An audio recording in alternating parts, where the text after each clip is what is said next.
छु प्रभु दुष्ट छु क्रूर छु निंदक अने पापे भरेली सर्वे पापे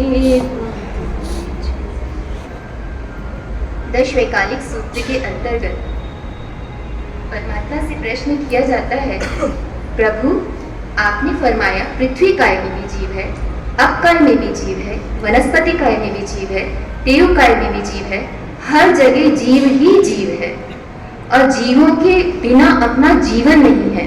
तो आखिर हम कैसे जिएं कि हमारे कर्मों का बंधन न हो। यहाँ पे परमात्मा फरमाते हैं, हे गौतम, जयम चरे जयम चिट्ठे जयम आसे जयम से जयम कुंजन तो भाषण तो पावन कमम न बंदगी, और कोई दूसरा रास्ता नहीं है। हमारे उठते बैठते खाते पीते भी जैसे अपन जीव राशि क्षमापना का जो श्रवण कर रहे हैं, सुनकर अपने को लगता है कि हो सकता है ये सब तो हम नहीं बने होंगे, चिड़ी मार के भाव में, इस भाव में, उस भाव में।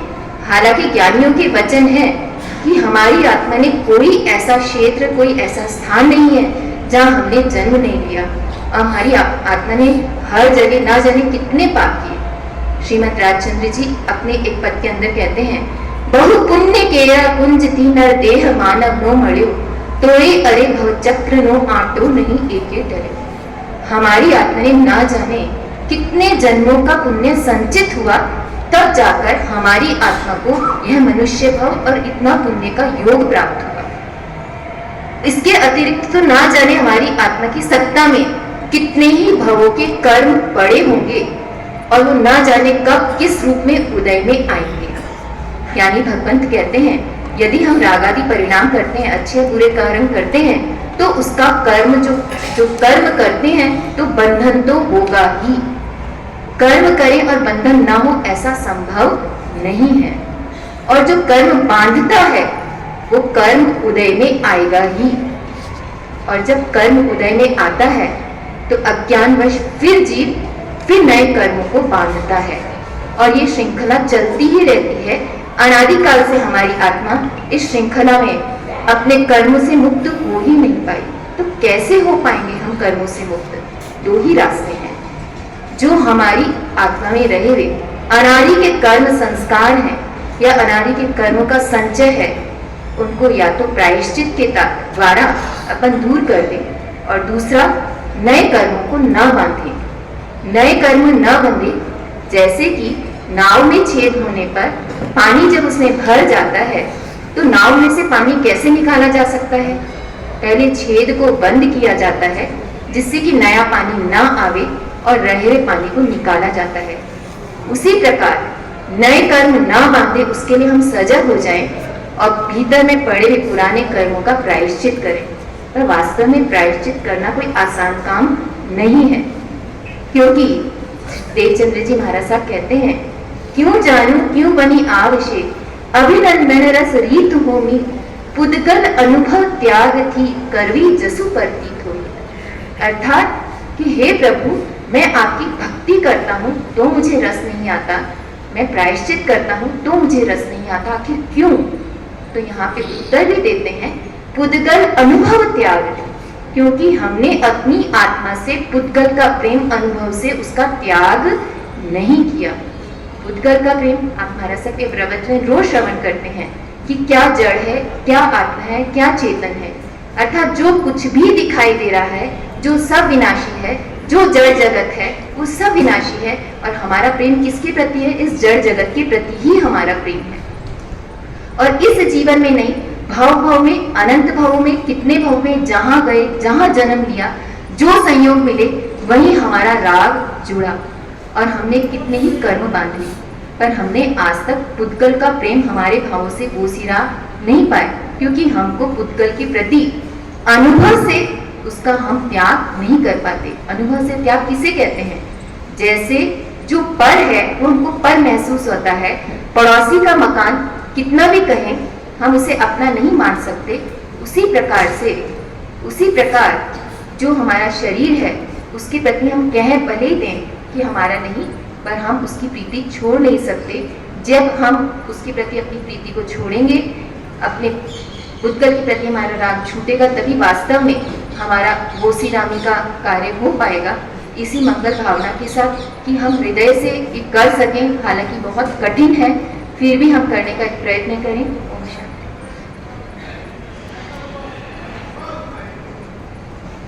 आज जैसे भी लंबा कार्यक्रम 11:30 बजे, 11:30 बजे, 11:15 तो बजे, 11:15 तो बज गई मारता, 12:30 बजे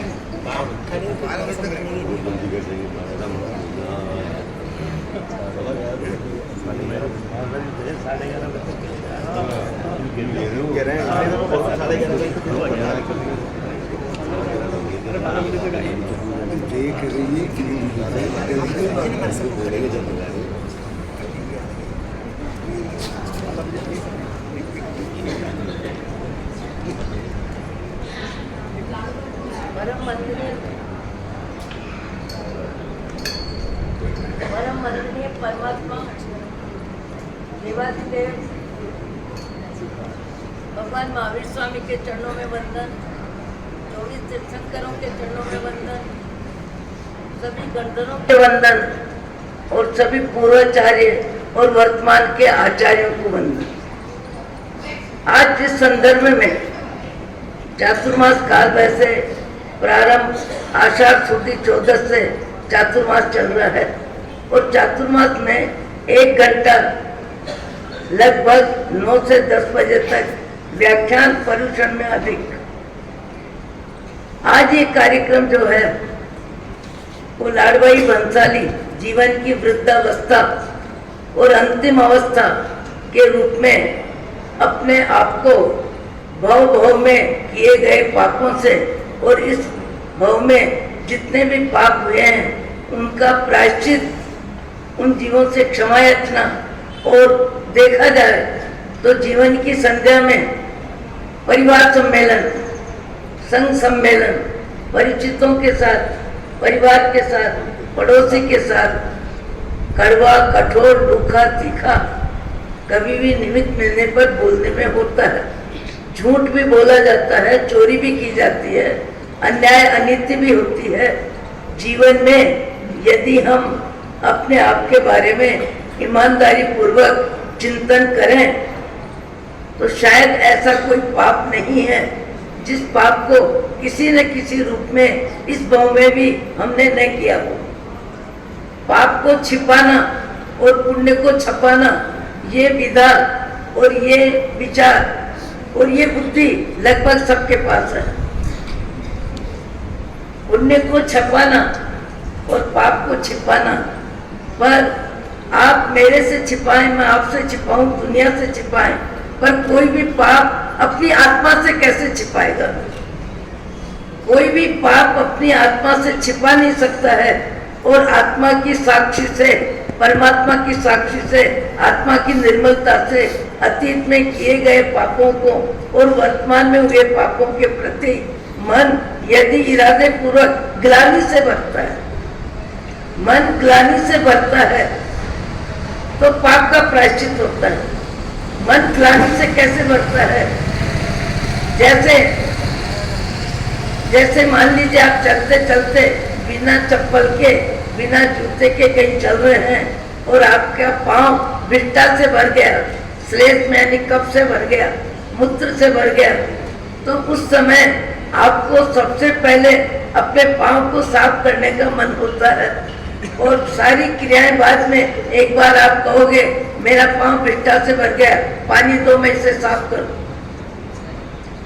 जैसे साफ किया जाता है इसे कहते हैं ग्लानि। ग्लानि के बाद क्या होता है? उस प्रवृत्ति से व्यक्ति अलग होता है। हमारी धर्म क्रियाएं जितनी भी होती है उसमें शब्द आता है निंदामी, गरियामी, अपमानमोसिरामी। मैं अपने कृत किए गए पापों को, कराए गए पापों को, पापों की अनुमोदना जितनी मैंने अतीत काल का मिच्छामि दुक्कडम तो ठीक, पर इस भाव में भी जब से हमने जन्म लिया और बचपन में जब से हमको समझ आई तब से अब तक जीवन में कई पाप ऐसे भी हैं जो होने नहीं चाहिए और हुए हैं। और व्यक्ति ने किए हैं और करने के बाद जिंदगी भर उन पापों को छिपाया है, उन पापों को प्रकट नहीं किया है। कहने के लिए हम कहते हैं कि दिया हुआ दान और मिला हुआ सम्मान नहीं बोलना चाहिए, पर ये बातें बोलने तक ही रहती है, ये बातें सुनने तक ही रहती है। इस तरह का भाव जगत जिसका निर्मल होता है, जो भवी जीव होता है, जिन वाणी का स्वाध्याय जिसकी आत्मा में असर करता है, वैसे जीव ही मनुष्य भाव में ज्यादा पापों से निवृत्त होते हैं और शुभ प्रवृत्ति में अपनी समय, शक्ति, बुद्धि, धन आदि का उपयोग करते हैं और बार बार अपने आप को टकोर करते हैं। खाने के समय, पीने के समय, कमाने के समय, दाम्पत्य जीवन में हंसी मजाक के समय, झूठ बोलने के समय। कौन सा 18 पाप स्थान जो प्रतिकोण में बोलते हैं, आए दिन 18 पाप स्थान में अधिकतर पाप स्थानों का सेवन होता है और सेवन होने के बाद भी हम उस पाप में रुचि लेते हैं, प्रसन्नता का अनुभव करते हैं और पाप को छिपाने में अपनी बुद्धि का अधिक उपयोग करते हैं और पाप छिपता है तो हमें लगता है पाप छिपाने में हम कलाकार हैं और इतने कलाकार हैं कि मेरा पाप प्रकट न हो। क्यों रे, पर कभी कभी आपको मेरे को अपने जीवन में हुए पापों के प्रति घृणा होनी चाहिए, ग्लानि होनी चाहिए और पापों से मुक्त होने का भाव सत्संग और स्वाध्याय में जिन वाणी और परमात्मा की सेवा पूजा करने वाले परमात्मा सर्व था, राग रहित परमात्मा स्वरूप में जीने वाले, उनके सामने बैठ के प्रार्थना करनी चाहिए और अपनी आत्मा को गलत काम करते हुए, झूठ बोलते हुए, चोरी करते हुए, क्योंकि व्यक्ति की जीवन जीने की आवश्यकताएं सीमित है, इच्छा के विस्तार में ही व्यक्ति ज्यादा में ज्यादा पाप करता है। जैसे शरीर की आवश्यकता वस्त्र की सीमित है, 10, 15, 20 जोड़ी, 25 जोड़ी, पर व्यक्ति अपनी इच्छा को लेके, अपने प्रदर्शन को लेके, अपने पुण्य के उपयोग को लेके ज्यादा में ज्यादा परिग्रह बढ़ाने में, खाने की विविधता में, शब्दों की विविधता में, पता नहीं किन किन निमित्तों को लेके जीव कितनी बार झूठ बोलता है, कितनी बार चोरी करता है, कितनी बार पाप को छिपाता है, कितनी बार पुण्य को छपाता है। पर भवी जीव अपने आप में, आत्मा में ग्लानि से भर जाते हैं और ग्लानि से भर के स्वयं अपने आप को ही दंड देते हैं, कभी कान भी पकड़ते हैं। मैंने देखा ऐसे व्यक्तियों को भी, क्यों रे पापी, पाप तुझे कब तक करते रहना है? झूठ बोलने का पाप कब तक करना है? 10 लाख कमा लिए, 50 लाख कमा लिए, 25 लाख कमा लिए, 2 करोड़ कमा लिए, न खा सकेगा न ले जा सकेगा, पर पाप का भुगतान उसी जीव को पूरा का पूरा करना पड़ेगा जिसने परिग्रह राग में, इच्छा के राग में, झूठ, चोरी, अन्याय, अनीति के पाप से अपने आप को लिप्त किया है और लिप्त करके राजी हुआ और राजी होके मान कचाए में बड़े आदमी की पहचान बनाई है। बड़ा आदमी और छोटा आदमी पुण्य पाप का खेल है, पुण्य पाप का खेल बनता भी है, बदलता भी है, बिगड़ता भी है, ऊपर से नीचे और नीचे से ऊपर आने जाने की क्रियाएं, पुण्य पाप का फल जीव भोगता है। जिन वाणी का स्वाध्याय जिनके भाव जगत को स्पर्श करता है, वे 18 पापस्थान की लिस्ट बनाते हैं और 18 पापस्थान की लिस्ट बना के दिनचर्या में, रात्रि में सोने से पहले देखते हैं कि आज कौन कौन सा पाप जरूरी लगा, कौन कौन सा पाप मैंने बिना जरूरत किया, कौन सा पाप जरूरत से किया, कौन से पाप निंदा, कलह, एक दूसरे के सुख में दुखी होना, एक दूसरे की निंदा, आलोचना, कई ऐसे पाप हैं जिन पापों को करने की जरूरत नहीं है, पर हमारे संस्कार है, हमारा अभ्यास है, हमारी आदत है, हम दूसरों की पर पंचायती किए बिना एक दिन भी पूरा नहीं होता है। ये जो आपने आलोना खाचरों से आए हुए पंकज भाई चोपड़ा खुद धार्मिक प्रवृत्ति के व्यक्ति हैं और पूजा, सामायिक स्वाध्याय भी करते हैं, अर्थव्यवस्था में भी अपना परिश्रम कम करते हैं और संयोग बना, योग बना, भाग्य जगा और भावना सफल हुई तो शायद, क्या पंकज भाई, क्या बोलेंगे? नहीं, बोलना भी नहीं चाहिए, पर आपको कभी मुनि जीवन में भी दिखाई दे सकते हैं। ऐसी भी इनकी विचारधारा है। आपको, हमको, सबको चांस मिला, पर चांस का उपयोग कौन कितना करता है? 1 घंटा स्वाध्याय में जितने ऊंचे विचार, अच्छे विचार सुनने को मिलते हैं, उन विचारों को सुनने में भी व्यक्ति कितना जल्दी थकता है, कितना जल्दी तृप्त हो जाता है, कितना जल्दी उसको संतोष आता है। कई व्यक्ति, अरे महाराज 2 महीना व्याख्यान सुन लिया, व्याख्यान तो वही तो है, व्याख्यान वही तो है, 2 महीने सुन लिया, 1.5 महीना सुन लिया, 1 महीना सुन लिया, उसके बाद आलस्य, प्रमाद, घर की व्यवस्था में, दूसरी प्रवृत्तियों में व्यक्ति समय लगा देता है। अरे कपड़े पहनते पहनते जन्म से तो पहन रहे हो, फिर बदल बदल के पहनने की इच्छा क्यों नहीं कम हो रही? खाने में खट्टा मीठा, कड़वा कठोर खाते खाते जिंदगी हो गई। रोज सवेरे उठते हो और रोटी सब्जी, दूध दही, मेवा मिठाई खाते खाते क्या अभी तक भी मन तृप्त हुआ क्या? केवल ज्ञानियों के वचन सुनने में जीव उदासीन होता है। ज्ञानियों के वचन नहीं सुनना, इसलिए उसका अभी संसार परिभ्रमण में रुचि है, उसको जन्म मरण में रुचि है, उसको सुख दुख में रुचि है, उसकी रुचि शरीर में ही है। शरीर मैं हूँ ऐसी मान्यता आए दिन मैं व्याख्यान में बोलती हूँ। अनंत काल से जीव की ही भूल है कि जीव ने अपने आप को शरीर माना है, और अनंत काल से जीव जब जिस शरीर में जाता है उस शरीर को मैं बुद्धि से स्वीकार करता है। जैसे मुझे आपको अभी मनुष्य का शरीर मिला है, शरीर मनुष्य का है, मनुष्य के शरीर में आत्मा है, पर आत्मा ने मनुष्य शरीर को मैं के रूप में स्वीकार किया, मैं के रूप में स्वीकार किया है। इसलिए शरीर का सुख, शरीर का दुख, शरीर की मोटाई, शरीर की लंबाई, शरीर की बीमारी, शरीर का परिवार, शरीर से संबंधित 2 विभाग है, जड़ और चेतन। चेतन विभाग में माता पिता भाई बहन, और जड़ विभाग में धन धरती, सोना चांदी, पीतल तांबा, वो परिग्रह। 2 परिग्रह के बीच में जीवन, मनुष्य जीवन के समय का 24 घंटे में कम 18 घंटे शरीर विभाग को ही देता है। निद्रा को देगा, कमाई को देगा, भोजन को देगा, नाश्ते को देगा, स्नान आदि क्रिया को देगा, और व्यवहारिकता निभाने में देगा। धर्म रुचि जीवन में आना आसान नहीं है। जिसकी धर्म रुचि होती है वो 7 काम छोड़ के पहले सत्संग और स्वाध्याय को महत्व देता है, परमात्मा भक्ति को महत्व देता है, परोपकार को महत्व देता है, दीन दुखियों की सेवा में अपने तन मन धन का उपयोग करना वो उसको बहुत जरूरी लगता है। आपको शायद आश्चर्य हो, मेरा चौमासा धमतरी में था, और धमतरी में जब चातुर्मास था तो चौमासे की समाप्ति के दिन मैंने कहा आज उसी व्यक्ति को बोलने का पहले चांस मिलेगा कि जिसने शुरू दिन से आज तक पूरा व्याख्यान सुना हो। सब एक दूसरे का चेहरा देख रहे थे, उठने की हिम्मत, झूठ तो बोल नहीं सकते, सभा में आने जाने वाले सब एक दूसरे को जानते हैं।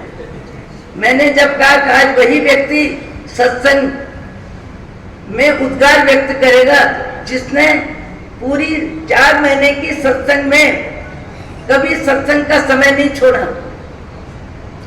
सब एक दूसरे का चेहरा देख रहे थे। चौमासा कराना अलग चीज है, और चौमासे में सत्संग स्वाध्याय का लाभ लेके अपनी आत्मा में पाप रुचि कम करना अलग बात है। कार्यकर्ता के रूप में क्या पैसे की व्यवस्था करो, भोजन की व्यवस्था करो, आए गए की व्यवस्था करो। और चौमासा सफल हुआ, कितनी तपस्या हुई, कितना पैसा आया, सपनों की बोली में क्या हुआ।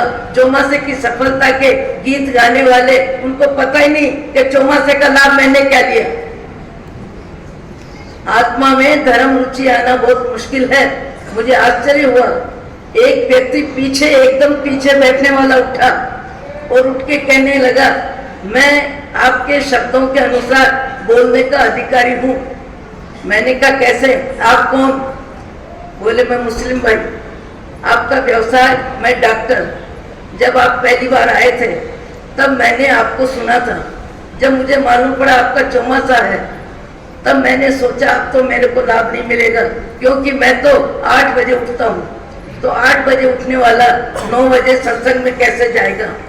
पर पता नहीं मेरा मन इतना बदला कि मैंने अपने बाहर के सारे कार्यक्रम 12 बजे से पहले निवृत्त कर दिए। अस्पताल का समय बदल दिया, खाने का समय बदला, उठने का समय बदला। मैं ईमानदारी से बोल रहा हूँ कि आपने चौमासा किया, उस दिन का पहला वाक्य प्रार्थना का और आज दिन का मैंने एक वाक्य नहीं छोड़ा, इसलिए मैं आज बोलने का अधिकारी हूँ। मैं स्वयं आश्चर्यचकित हो गई कि सारे कार्यक्रमों को व्यक्ति इतना बदल सकता है और सत्संग को इतना महत्व दे सकता है।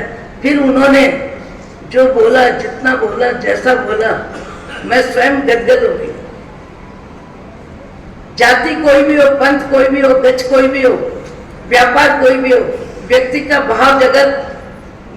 भाव जगत में जितनी निर्मलता होती है, परमात्मा की प्रीति होती है, सज्जनों की संगति होती है, सत्संग में रुचि होती है, जीव दया में रुचि होती है, तो व्यक्ति अपने तन मन धन का उपयोग मनुष्य जीवन का एक एक दिन गिनता है। भले व्यापार बढ़ रहा है, प्रसिद्धि बढ़ रही है, पैसा बढ़ रहा है, सब कुछ बढ़ रहा है, पर हर दिन मनुष्य जीवन में रहने का समय कम हो रहा है। लगन होती है उसी को होती है, और जिसकी लगन होती है वो लगा ही रहता है। कभी कभी तो ऐसे उदाहरण भी मिलते हैं जिन उदाहरणों को बोलने का कोई औचित्य भी नहीं है। उसके बाद भी मेरे को एक बार कहा गया रायपुर में, और 40-50 किलोमीटर नहीं 100 किलोमीटर दूर गांव, हमारे यहाँ मणिपुरवासी जी का चौमासा है। मैंने कहा आपके वहाँ कैसे? मैं यहाँ हूँ। फिर मैंने सोचा तेरापंथी समाज में भी, 3 थुई में भी मणिपुर नाम का ही हो सकता है। अरे महाराज आपका ही चौमासा है। मैंने कहा कैसे? तो व्यक्ति बोलता है हमारे संघ में हमने निर्णय किया, एक व्यक्ति को हम सवेरे 7:30 बजे रवाना करते हैं, टेप रिकॉर्ड और वो क्या कैसेट देके, वो आके नाश्ता करता है, वो भोजन करता है, भोजन करके वापिस रवाना होता है और हमको 1 बजे आज के व्याख्यान की कैसेट दे देता है। हम 4 महीने लगातार दिगंबर मंदिर के बाहर बैठ के 100 में से 80 आदमी हमने आपका 4 महीने का पूरा व्याख्यान, उसी दिन का व्याख्यान उसी दिन सुना है। कहो हमारा चौमासा हुआ कि? मैं आश्चर्य में पड़ गई। सही में आपने कहा कि आपका चौमासा? बोले हमको कुछ नहीं करना पड़ा, पर हमको चौमासे का लाभ, चौमासे का साथ मिल गया। ये है अपनी अपनी रुचि का खेल है। आज आपने जो कार्यक्रम रखा, जिस तरह का कार्यक्रम रखा और जिसमें सबकी उपस्थिति है, परिवार प्रीति निभाने के लिए, माँ साहब से मिलने के लिए, जीवन की संध्या में क्षमा याचना करने के लिए, और माँ साहब ने भी ये आयोजन उनके परिवार के सदस्यों ने किया कि जीवन में, पर भाव में, इस भाव में, जब जिस निमित्त को लेके जिस जीव के साथ क्लेश हुआ हो, अशांति हुई हो, बच्चों को मारपीट किया हो, जो भी गलतियां की है, उन सारी गलतियों का क्षमा याचना के साथ मुझे लगता है परिवार सम्मेलन हो गया। और परिवार सम्मेलन के बाद आया है सो जाएगा राजा रंग फकीर, जन्मा है वो मरेगा, ये तो निश्चित है। माँ साहब को बहुत लंबी आयु मिली, बहुत अच्छा विचार मिला, बहुत अच्छा आयोजन किया। आप तो ये भी कह दो कि मेरे जाने के बाद, वैसे भी आजकल लोगों को समय नहीं है, 12 दिन बहुत लंबे लगते हैं। 12 दिन कोई आना जाना बैठना पसंद नहीं करता है। भले 60 वर्ष जिसके साथ रहते हैं उसको भी कहते हैं 7 दिन में निपटाओ, 7 दिन में बात खत्म करो, 5 दिन में बात खत्म करो। कौन आएगा, कौन जाएगा, बार बार कौन समय देगा? माँ साहब ने कहा है मेरी शरीर, आत्मा मेरी शरीर छोड़ के दूसरे शरीर में जाए, उसके बाद मेरा शरीर से संबंधित जीवन समापन का कार्यक्रम सिर्फ 3 दिन में समाप्त कर देना। और आपकी बलियारी है कि आपने सबको छुट्टी दे दी। आज आप हम सब नवपद होली आराधना का समय आ रहा है। अपने मन को जो समझा सकता है, आराधना में रुचि ले सकता है, मैना सुंदरी का व्याख्यान सुनने में जिसकी रुचि है, उसको नवपद होली में अपना नाम लिखाना चाहिए। और पर्यूषण पर्व की तरह 9 दिन पूजा का कार्यक्रम भी रहेगा, भक्ति का कार्यक्रम भी रहेगा, आमिल भी रहेंगे। कोई कहता है महाराज हमसे नहीं होगा, कोई बात नहीं हो तो 1 आमिल करके देखना, 3 आमिल करके देखना, और न हो तो पाड़ना तो आपके घर में रोज ही बनता है, दूध चाय नाश्ता, किसकी मना है। 9 का गिन के पाड़ना कर लेना, कोई मना नहीं करता। पर अपनी रुचि आराधना में, त्याग में, तप में, भक्ति में, दान पुण्य में, क्षमा में और सहनशीलता में और समता में अभ्यास करना, ये अपने जीवन का सार है, जीवन का लाभ है, पुण्य के उदय का फल है। मनुष्य वो सार्थक होगा। भगवान आपको, मुझको, सबको सद्बुद्धि दे। कल से व्याख्यान वही 9 से 10 जो रहता है वही रहेगा। कल पूजा का कार्यक्रम है। कल पूजा का कार्यक्रम 10:15 बजे की 9 बजे से। कल पूजा का कार्यक्रम रखने वाले भाई